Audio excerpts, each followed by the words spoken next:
Hi, congratulations on your new RV. We're really excited for you.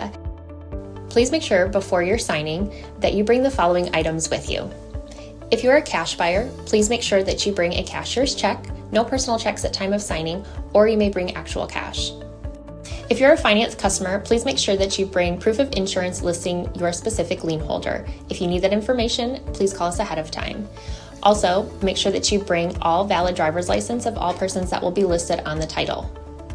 If you have a trade that you're trading in with us, please make sure that you bring your 10-day payoff as well as your title and all persons who will be listed on the title of that trade. Arrive 30 minutes early before your appointment time so we can properly inspect your unit, and also make sure that you have the fridge on and running prior to arrival. If you have any questions, please feel free to give us a call at 810-686-0710. Thanks so much. Have a great day. Hello, this is Mike with TradeWinds RV Center here to congratulate you on your purchase of a Jayco J-Feather 25 RB travel trailer. I'm here to show you around it, show you how to use a few things, get the best out of your camping experience. Let's start by talking about arriving at the campsite. A couple things to take into consideration when parking. On your campsite, of course, your awning. You have plenty of room for that to come in and out. And on your off campsite, of course, your slide. Leave room for that to come in and out unhindered, and leave yourself a nice walking path over here, because the next thing I want you to think about is where your power and water connections are going to be. Your power plugs in all the way at the end of the unit towards your driver's side of your tow vehicle, and your water connection is also going to be back in this back corner. So park accordingly so you can utilize the facilities at the campsite. Once you arrive and unhook your hitch, first thing we're going to do is level your unit. Your unit has a power tongue jack with a night locking light should you arrive at night. Simply lower or raise the unit until it's level. Now should you lose power, under this rubber stopper here is a manual override for that hand crank right there. So you can get this up and down if you lose power. Speaking of power, when you arrive, check your battery posts. Make sure those have a wiggle loose coming down the road. Once we've got our unit level, the next thing we can do is stabilize it. All four corners of your unit, you have these stabilizing jacks with a 3/4 inch hand crank. Simply crank them down. Now you can use an impact driver or a drill gun. I just recommend that when you get to the bottom, you slow down. I'm also going to recommend stabilizing jack pads. Jack pads are going to protect the feet of your stabilizing jacks from dirt and debris and hot blacktop in summer. Better distribute the weight. A really good investment. Use your 10% off coupon. Grab a 4-pack of those.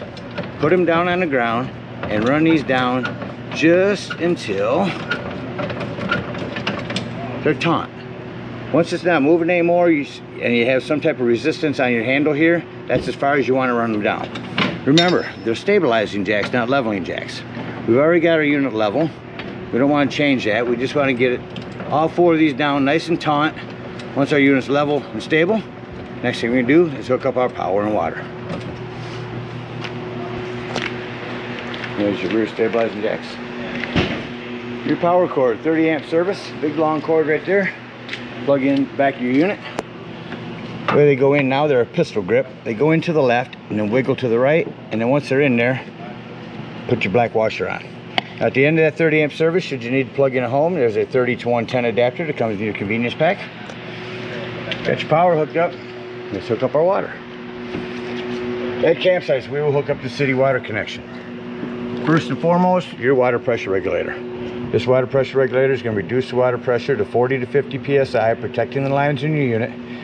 Use this when putting water into your City Water Connect or your black tank flush. Put that on there, hook up your hose, but don't turn our hose on yet. Let's find your hot water heater.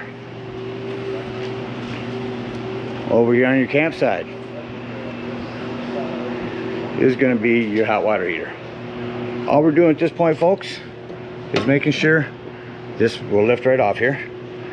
Make sure our drain plug's back in there. Put some plumber's tape around there. You see they got some on there. Plumber's tape is recommended, not putty. Putty will gum it up. Get some plumber's tape in there, get that in there nice and tight, and then you can go ahead and turn on your hose. Now if your hose has been on for a little while, you can go inside, open up your slides if you need to, open up all of your water taps. Once all of your water lines are opened up, get all the air out, you got a nice steady flow of water, then you know that your hot water heater is full and you can turn this on from indoors. There is an on-off electric element right here. It's set to off right now. The only time you ever want to turn this on is if you're hooked up to 110. Turn it on here as well as indoors. Hot water heater doesn't seem to be working. Come out here and check to see if these are bubbled up. If they are, simply press them back in. They are a reset. And then you press your release valve. So let's say we're going to go camping and we're not going to hook up to city water. We're going to go boondocking somewhere. Well, in that case, put your panel back on here. In that case, we're simply going to fill up our potable water tank or fresh water, which is just to the left of your hot water heater. No need for a water pressure regulator here. Simply use a hose. Two ways to tell when this is full. One, there's an overflow valve right here, or two on the inside where you check the levels of your battery and black and gray tanks. There's also a freshwater button you can hold down to tell when this is full. Once this is full, remove your hose, put your cap back on, and then to utilize this water, you'll have to turn on your water pump indoors. Now, don't turn any water pump when using city water. That's already pressurized. All right, we're all set up with power and water. I'm gonna walk you around the unit, starting here on your campsite.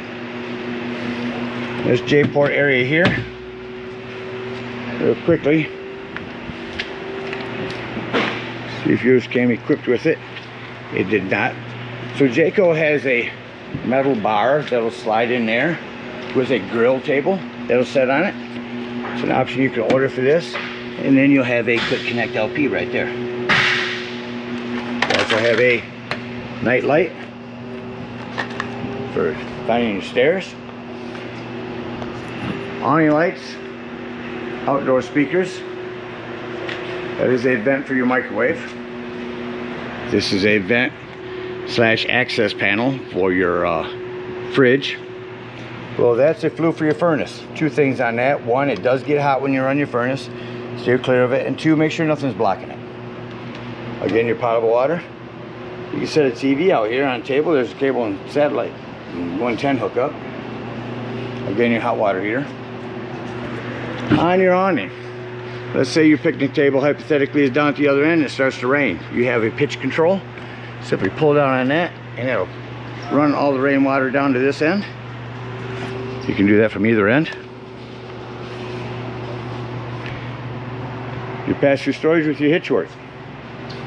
Your propane does come with a cover and is on a regulator. Lefty loosey to open. Continuing around, your hitch work here.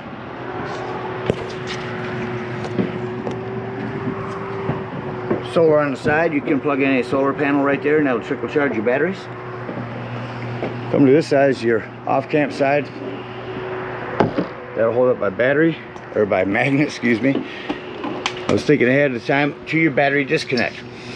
This battery disconnect will disconnect all the battery power to the unit. That'll come important later when I talk about your carbon monoxide propane detector. Continuing on your off-camp side with your slides closed, you'll be able to get to this gray tank handle as well as your low point drain. Continuing up here, you have your second gray tank and your black tank. Outdoor shower, city water connect, and black tank flush. We'll talk about that when we dump our black tanks. Some more storage here, and that's where you plug in your cable at the campsite. If you have a ladder, utilize it. Go up there a couple times a year and check the seams on your roof and caulk as needed. Maintain the roof of this unit, you're going to maintain the life of it. You're also prepped for a Furion backup camera, device you can purchase from our store that sits on the dash of your tow vehicle. Electronically communicating with this device, giving you a backup camera for the unit. You also have a spare tire with a cover, and then your main low point drain. That's where you dump if you're at the city. The other one is for potable water. That about covers everything on the outside. Let's go take a look on the inside. Coming up into your unit, first thing I like to point out in all units is a fire extinguisher. Make sure that you and everyone that's camping with you knows that the fire extinguisher is located at the entry doorway in case of an emergency. Coming up the wall, here's your control panel. There's where you check your battery. Fresh tank, that's when I said you can hold down and tell when your potable water is full. Black and gray tanks. Here's where you turn on your water heater if hooked up to electric, water heater if hooked up to gas, your water pump if using potable water. Here's your awning light, living room lights, slide extend and awning extend. I've ran your awning just about all the way out. I want to show you how far to run them out. You have your white flap fall down, you'll see your brown bar. Once you can see that bar, you're out far enough. This will extend past that and actually run itself up backwards. So keep an eye on it as you run it out. Go ahead and run that back in here for you. As I do, I'll mention on the other wall is your template for solar. Should you ever decide to wire this for solar, that's a template for the techs to use. So I'll leave that on there if you can. That way they know where all the wiring's at. Run that in. I'll shut off your awning lights.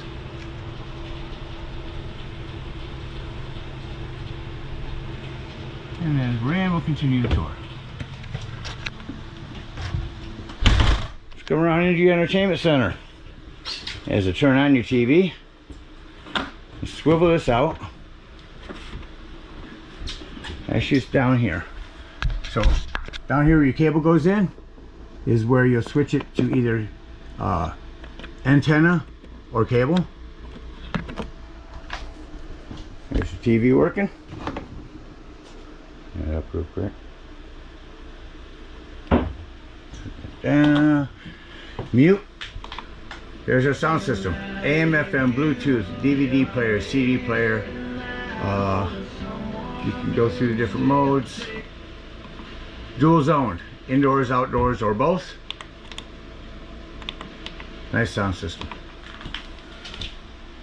Furrion fridge, electric.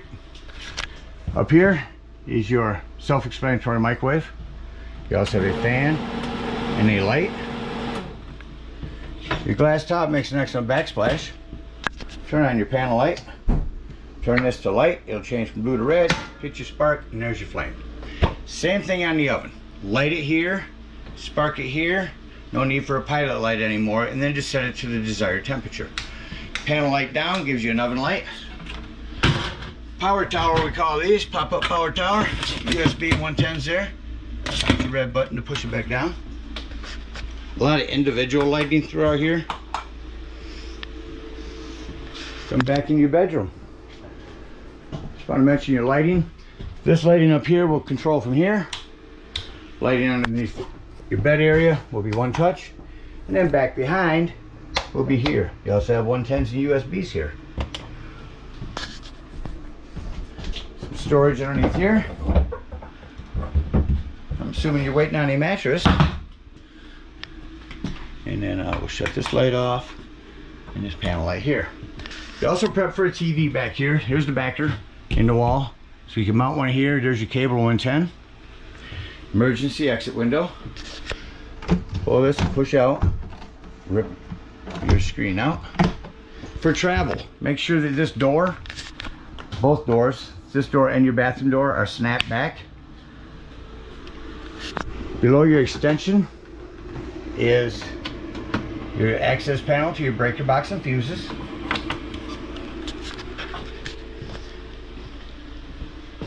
The lighting over here is controlled by this. Your table, simply lift it up, remove your legs, put your table on these lips right here, put your back cushions on top for another bed. Your dining table here is removable, just sets in the cup holder. Just set it at an angle and then just pop it down in there. And these are parachute pull. Simply reach in there on the parachute handle, pull that up and that'll recline. Your lighting here. Thermostat. Let's turn that on. Hold that in. And let's go through the modes. Let's go to cool. Here we can turn the temperature down. Come over here to your AC unit. So one trick with this AC unit, if you pull it in place it is really super hot, open up this AC when you start. That's going to start cooling the cool air, and then when you close this down it's going to blast it through.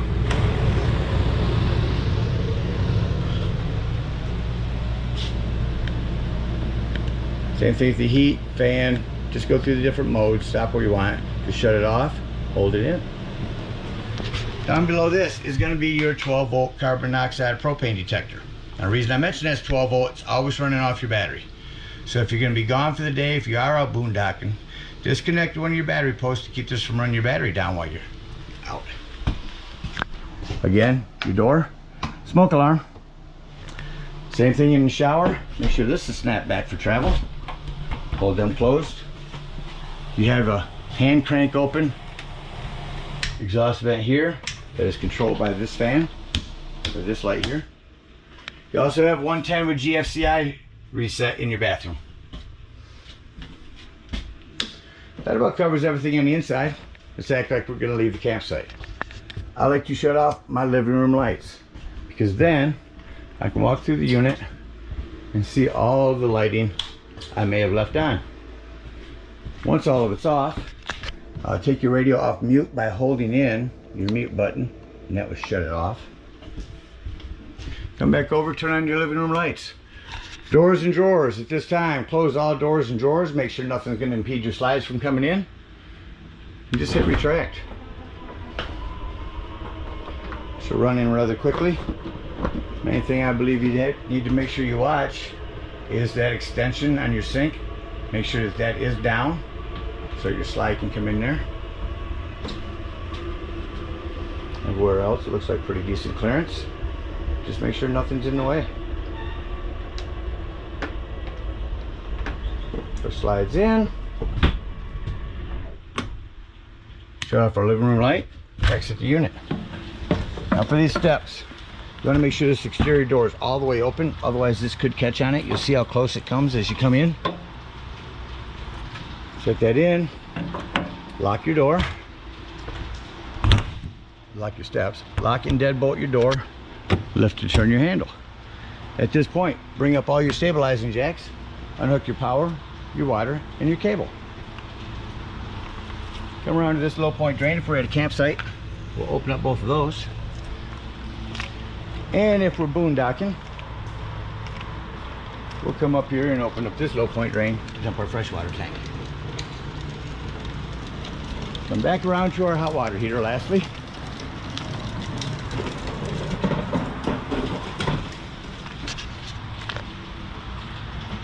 We're going to lift up on our pressure release valve.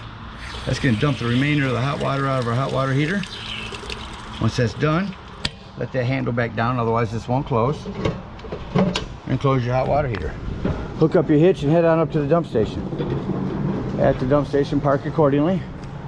Your dump is going to be toward the rear of the unit, almost all the way at the rear. Way down here. On your driver's side of your tow vehicle. Once you park, hook up your 10-foot hose, come to your convenience pack, and pull your black holding tank. That's going to be your sewage.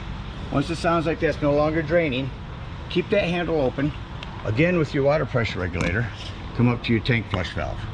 Hook that up with the hose at the dump station. Turn that on for a good 5 minutes. Wash all that nastiness out of your black tank. Close that hose off. Close that black handle. Pull this first gray handle. After that one's done, close that one.